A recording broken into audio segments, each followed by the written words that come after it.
Gospodin Burđo iz izvršne agencije će nam predstaviti projekte izgradnje kapaciteta u visokom obrazovanju. My aim for this next 20 minutes is to help you reading the guidelines, which implies that you have to read the guidelines. Because in this 20 minutes and whatever I can do, it's unavoidably that you go through the detailed guidelines in order to have a complete overview, which I cannot deliver in this 20 minutes. But in this 20 minutes, I hope that I can give you a small overview and that I can raise your interest to the points and to the things that are important in this call for capacity building. So what is capacity building? Well, capacity building is actually a quite ugly name for something that was very beautiful and that had in the past very beautiful names, Latin names, Tempus, Alpha. Now we switched into the British sphere and the British sphere is leaving us, so what a pity. So from now on this project is called capacity building. It is already a name for 2 calls, but inside is what is Tempus. And some of you already participated very successfully in Tempus, so it's the same person, if you want, in a new custom. So, the Erazmus Plus project in general is a framework program. In former times, these individual programs were standalone programs. For the future, or which was from 2014 to 2020, they were integrated into a bigger framework. Why is that? In order to harmonize the structures, to have less calls, to have more guided deadlines in order to help the applicant. The same holds true for the award criteria and for all the financial rules. So this is something which should help you if you're implied in many projects inside the Erazmus project, and it also helps us to streamline, harmonize, and become a more efficient administration. So we have basically 3 pillars inside Erazmus Plus.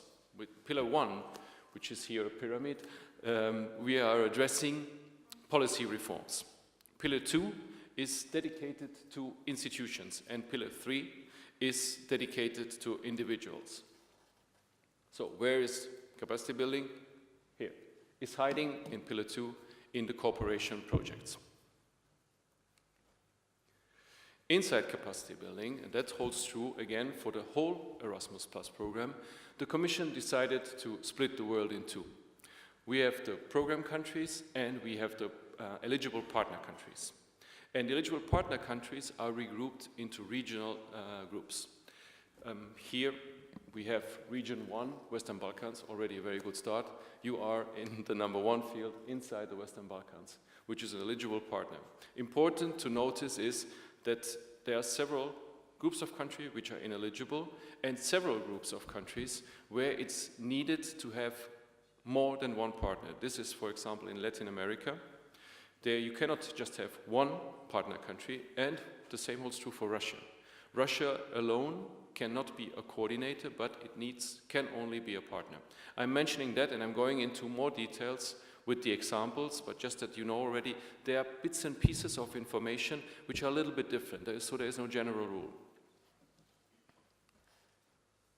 So what's the overall aim? Well, the overall aim of the capacity building project is actually transfer of knowledge. Transfer of knowledge from inside the EU countries into partner neighboring regions. Here we are talking about the modernization and governance of your university, of reforming of the curricula, of streamlining your higher education system and policies towards the Bologna process in order to really reinforce the European higher education area. Main focus, though, remains the curriculum reform. In general, we have more than 40% of the projects still applying for new curriculums or updating existing curriculums. That holds also true for the Western Balkans, where we have roughly almost an amount of 50% of the applications that we receive go in that specific pillar. We have 2 sets of projects here. We have joint projects and we have structural measure projects. And after my presentation, we will have a little more in detail what you need for structural measure projects. What's the difference? Well, joint projects in general are aiming at an impact at 1 individual or 2 or 3 individual higher education institutions, while structural projects try to have a systemic impact. In order to have a systemic impact, we need the authorities to play along. We need the support of the authorities. This is why we require for the structural measure projects the participation as a full partner of the ministries. So if you apply for a structural measure projects, you need to have the respective Ministry of Education on board, otherwise your application will be ineligible from the start. So Serbia and the Western Balkan as a region are privileged for two reasons. Privileged because you have a national Erasmus Plus office here, which helps you in supporting, guiding you through the application process, and also supporting you very professionally at implementation stage. Not all the regions have a national Erasmus Plus office. It's an inheritance of the Tempus program. All the Tempus countries at that time had a national Erasmus Plus office. We could not convince the political sphere to open it also around the world where capacity building is active now, but we maintain the structure already in place. So this is the first point where your country is very privileged, and I hope you make good use of that. Second point is you're one of the three regions, together with Eastern Europe and the Southern Mediterranean, that you have an additional mobility grant, which means inside these projects of bringing universities together from Europe, from the Western Balkans, from Serbia, you have the additional possibility to include mobility. Mobility means that you can send around students and staff. The rules are basically the same as in the institutional, in the international credit mobility, so I will also not go too much into details there. But also here, it's very important to understand that if you apply for additional mobility, which I would strongly support, it has to make sense. Just adding mobility because you can get up to 80% of the additional grant, so the maximum grant is 1 million. That means if you apply for an additional mobility, you can go almost double the additional grant, the initial grant of 1 million. You can go up to 1.8 million, but it has to make sense. Mobility as such, no. You have to show that, for example, if you have a new curriculum in biotechnology, that you want to send a group of students or teachers to the partner universities or the other way around in order to test that case. And then you have to argue why that makes sense. So also that, I'm strongly supporting that you have a look into that. So far, we have a limited amount of projects that have been selected, so there is space to go in that direction. So how does it work? Also here, just some general features. We have an eligibility period of either 2 or 3 years. The partnership is run by a consortium of institutions. And here we make no difference of partner or project countries. Both in higher education institutions, but it has to be a higher education institution, can be a coordinator, apply as a coordinator.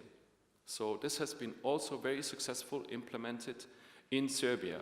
In the first and second call, out of the 18 projects where we had 11 coordinated by Serbia, which is really, really best practice. Wherever we go in the other regions of the world, we are pointing at your country and showing that this is possible and that you can run a project successfully. We opened up this opportunity in order to shift the responsibilities, that you're not just a partner, that you guide a project and learn by that, building up capacity, as the name already revealed. Now we go to 2 of the tricky subjects. We have 2. One is the eligibility criteria for the consortium. The second is financing. So we start with this one to warm up for the financing. Consortium structure. Why is that tricky? It's quite complex. And in the past, we had up to 10 to 12% of the project applications that were ineligible due to a wrong understanding of the setup of the consortium, which is very, very sad because people invested a lot of time, and then just because you had one institution too much or not sufficient or from the wrong country, while the application could not even be evaluated. So it's important to, again, read the guidelines and listen carefully, and later on, when we have time for discussion, come up with questions if that should not be clear. So, what's the general rule? The general rule is you need to have at least 3 higher education institutions from 3 EU program countries, or program countries in general, because program countries go beyond the EU. For example, also Norway is a program country. Then you need to have at least 1 higher education institution from a program country. But we have an additional condition. You need to have at least as many higher education institutions from partner countries as from program countries. And you need, for structural projects, the ministry. And for Russia and Latin America, Syria and Libya, you have to take care that they cannot be coordinators, and for Latin America, that you need to have more than one partner. So, and if you understood that, then you probably did not pay attention.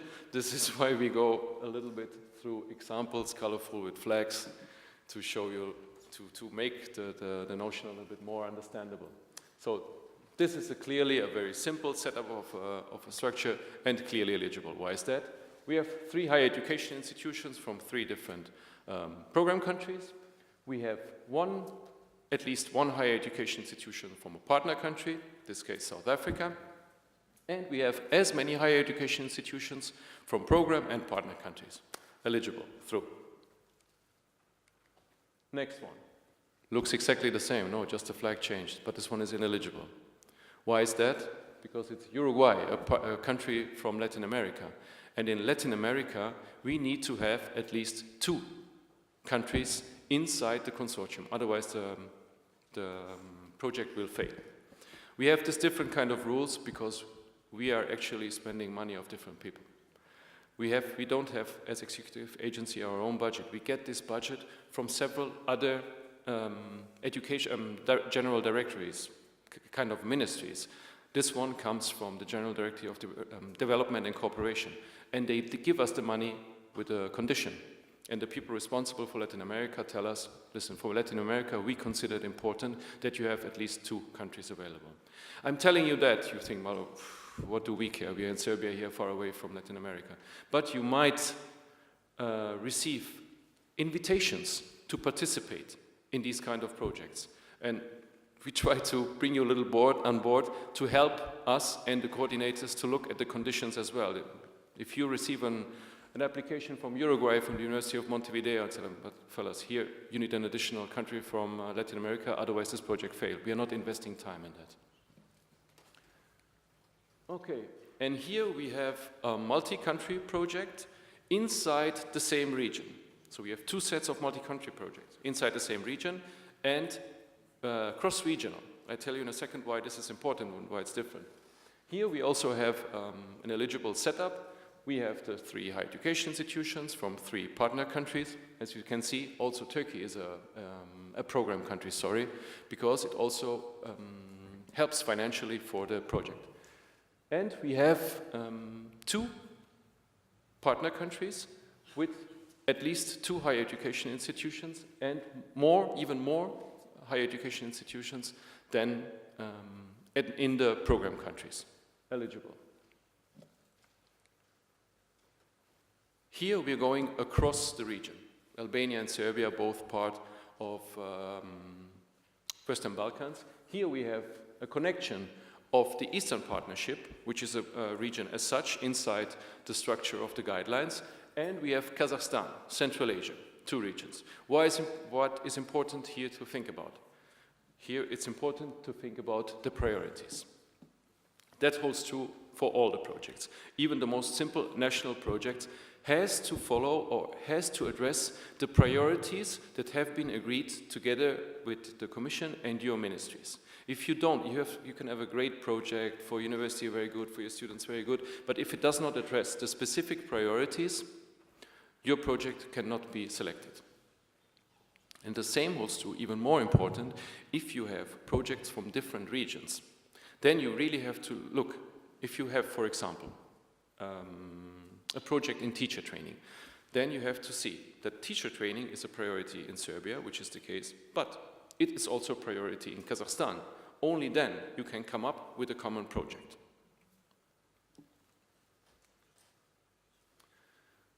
So we go, now that the warm-up is over, we go to the budget. Even more difficult, or actually, I think not so difficult. It sounds complicated, but once you have the Excel tables in front of you, most of these things are self-explaining, I have to tell you. It's just a logical step that sometimes makes it difficult. Now I'm talking quite easy about it because I'm dealing with it every day, but I understand also me, in the beginning, I had difficulties bringing 2 things together. What are these 2 things? Well, first of all, again, the duration. We have the maximum grants, they go from 500,000 to 1 million. We have excluding the mobility strand where you can have additional money. The tricky part is this mixture of real costs and unit costs. So from the 5 budget headings we have staff, travel, cost of stay, equipment and subcontracting. 3 are based on a unit cost system and 2 are based on a real cost system. So real costs, as the name already say, are the things that you in the application foreseen as, these are the things that, this is the money that, for example, equipment is real cost. You say we need 5 computers. These 5 computers, you look it up before, more or less, one computer costs 2,000 euros. 5 multiplied by 2, 10. This is the 10,000 we need for equipment. Fine. The unit cost system does not look at the real costs. So it's just a calculation method in order to arrive at the final grant. Travel is, for example, a unit cost system based. Here you need to look up the travel distance, and we have a computer program that helps you on that. That is 1 unit, and cost of stay for the individual country where you go. These 2 things together will give you the amount of 1 trip. Let's say the unit cost system for Paris, you have a distance, you go from Belgrade to Paris. The distance calculator gives you more than, 600 kilometers. I'm just inventing now, I don't know these budgets by heart. Gives you 300 euros, then you have a cost of stay, 200 euros, so you get 500 euros for this trip. Then your guys going to Paris, but they booked very late, so the trip alone is 500 euros. Did not find a cheap hotel, another 500 euros. The unit cost system gave you 600 euros, the real costs are 1,000 euros. 400 minus. Bad luck. It's like that. We only give you that what the calculation method is providing us. But if you're an early bird, you fly before, you sleep at a friend's place. No worries. You get 600 euros, even if your actual costs are only 200 euros. So you have these 2 issues that you have, it gives the coordinator more flexibility. And here it's the responsibility of the coordinator, of the individual partner, to balance it out, to see what it happens. And there it's very important to look at the individual countries, if the real costs really, how far away they are from that what the unit cost system will provide you.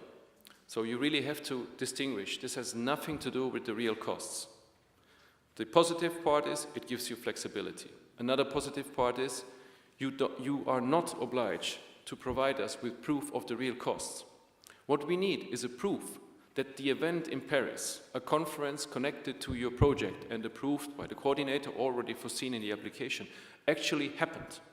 So we don't need to see the flight ticket. Well, the flight ticket can be approved that you went there, but if it's sufficient that we saw that you were there, that minutes were provided. So also that should help the administration of the project. This is just another example how staff costs are calculated. Here we have the units are the different types of staff involved. We have managers, researchers, technicians, administrative staff. Here what is important is not the actual title of the person, what he did.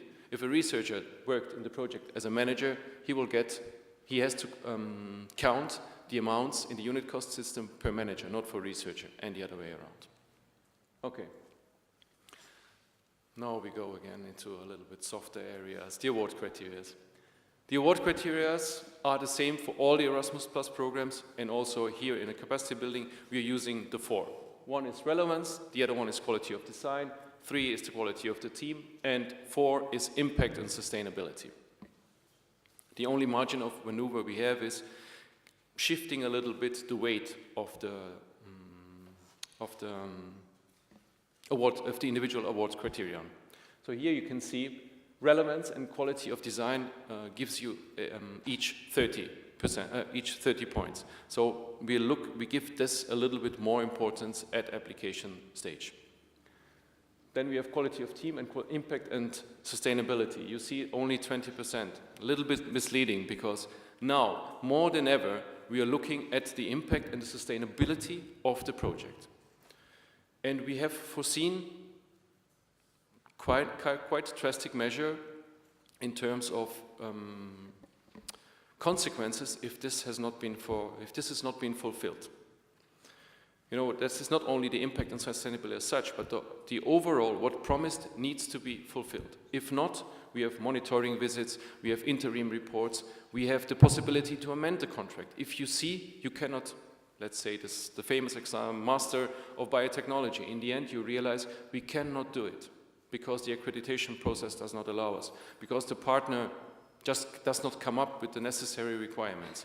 You can contact us, you can provide us with an amendment, and we change the contract accordingly. Yet, if you do not do it, if you do not oversee all the red lights we tell you in the forefront, and your project in the end, after 3 years of funding, fails or does not provide what is promised, and given that the initial project did not come up, there's also no impact, we want the money back. We have a grading system, and the lower you go in the points, the more money we want back. So again, I don't want to make it sound as a warning, but it's important to fulfill what is promised, adapt it accordingly, and really look at what the impact is on the long run beyond the funding period. It's not that all of a sudden we became angry, but all of a sudden we are more than ever under scrutiny of everybody. The focus is on us. The focus is on what we do with the European taxpayers' money. And we have to prove that every euro that we spend outside the national budget has an impact and an added value. And we need your help for that in order to show that indeed there is a sense in that. And we strongly believe that, otherwise we would not do that and I would not be here. Just some numbers here that you can see. Everything is green, is rising in capacity building. Everything is red, is going down. You're green, you're fine. Plus 20%, the Balkan regions still moving. So good news. Same holds true for the application that went in from the first to the second call. First call, we're a little bit low our expectation. It was new, it was inside a framework program, but now people get adapted to it, and again, we are rising here. Key messages for the third call. Here's also what I would maybe important for you to know is that Asia is a little bit underrepresented. So if you have contacts to Asia, and I hear the Chinese are a little bit around the area, if you find a partner in Beijing or in another university, could be helpful to get a grant, because we had fairly little a little amount. Also here, it is raising, but if you could help us on that, if you have connection, if it makes sense for you, go there. Another area of interest is the ACP countries, the African, Caribbean, and Pacific countries. It's new. It's quite underfunded. We only have 5 million euros at our disposal, but these countries really need help. They need help, and I think you, as a very strong partner that profited, learned, and became now a very valuable source of knowledge in how to build up the education system with the help of European funds, can play a major role there. And especially in Africa, you know, your region had in the past, a common goal, and maybe there are still things, connections that can be revived in order to help the continent a little bit to focus on education and get it out, and focus more on the employability and education and economic sector with the help of you and the EU funding. Yeah, that's also just money, also important of course. We have a little bit more this year than in the past. We have 30.8 billion euros, and we are hoping to fund 17 projects in the Western Balkans for that. It's kind of a friendly competition inside the whole region, so, but I'm sure you can play an important role here. Here are the guidelines, the timetable. The call has been published last week. This is one of the most important dates, and another important date is 9th of February is the deadline for that. So it would be good if you can start as early as possible. Christmas is close, and then, you know, everything is slowing down, and by the time it's getting up again, the deadline is very close. So this is the 2 dates, or the one date at the moment to keep in mind. Contracts will start in October 15th, so this is also another important date. And here, just a link list. So after maybe another intervention and another presentation, I'm open here for discussions and questions. Thank you. Ja bih želela samo kratko da dopunim. Deo vas možda sad još uvek ne zna zašto će da konkuriše, ali deo vas možda zna da će želeti da konkuriše za strukturni projekat ili će želeti da ostvari saradnju sa ministarstvom.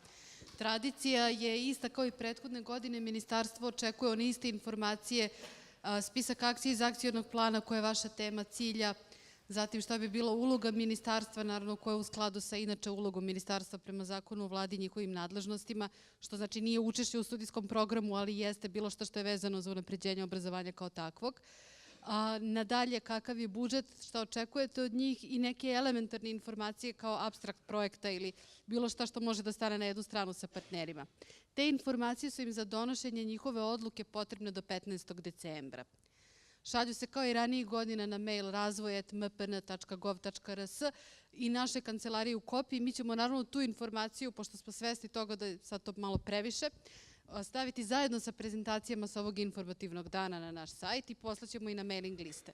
Tako da će biti i na jedan i na drugi način, ali samo ukazujemo, pošto neki univerziteti imaju i predprijavu kao proceduru za projekte za izgradnju kapaciteta, da znate, znači da je negde rok za podnošenje tih prijava ministarstvu, ali to znači nije prijava projekta, nego je prosto vaše interesovanje da njih želite kao partnera ili od njih želite povratnu informaciju. Oni su vam nužni partner samo u strukturnim merama, nisu u ovim drugim vrstama projekata, ali to je vaša volja. Da li želite da ih vidite kao partnera ili ne, i da li je ta tema u ostalom tema u koju treba da ih uključite. Dakle, rok je 15. decembar, neko neformalno obećanje da bi trebalo da dobijete povratnu informaciju do kraja godine, da ko ima predprijavu na univerzitetu u januaru može da se uklopi u taj rok, jer neki rektorati neće dalje da razmatraju ako vidite da je strukturni projekat, a ministarstvo se nije izjasnilo. Tako da ministarstvo je to imalo u vidu.